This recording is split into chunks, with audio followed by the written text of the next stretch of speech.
మీరు తీయడం అనే కాకుండా మీరంటే మీ రచన ద్వారానో లేదంటే మీకు వచ్చిన అంటే మీరు ప్రతి సినిమా 4-5 కోట్లతో తీయాల్సిన అవసరం లేదు కదండి.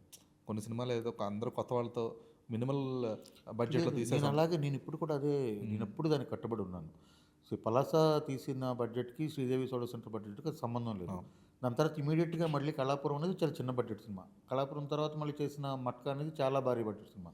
దాని తర్వాత మళ్ళీ ఇప్పుడు చేసిన సినిమా చిన్న సినిమా, ఇది చాలా చిన్న సినిమా. అలాగేం లేదు, నేను కథ బట్టే బడ్జెట్. మీరు ఇందాక ముందు వేసిన ప్రశ్న కూడా వేస్టేజ్ ఇదంతా అన్నాడు కదా, నాకు అలాగే ఎప్పుడూ లేదు.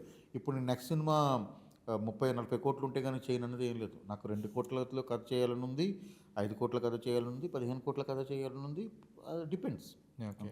అంటే మీకు ఇప్పుడు ఓటీటీ స్పేస్ అనేది ఒకటి వచ్చింది. మీరు చెప్పారు జీ5 నడుస్తున్నాయి, అవన్నీ నడుస్తున్నాయి, అవన్నీ నడుస్తున్నాయి, అవి కూడా వెళ్తున్నాయి. అవునండి.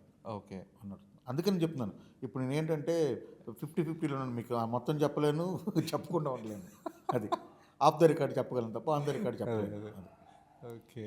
సో బట్ డెఫినెట్గా మీరు ఏదైతే అనుకుంటున్నారో అవన్నీ కూడా ఉన్నాయి. నేను ఆ పందాలో నా సినిమాలు చేయను, ఎందుకంటే నేను అవి మిగతా వాళ్ళకంటే బాగా చేయగలను కొంచెం నమ్మకం నాకు.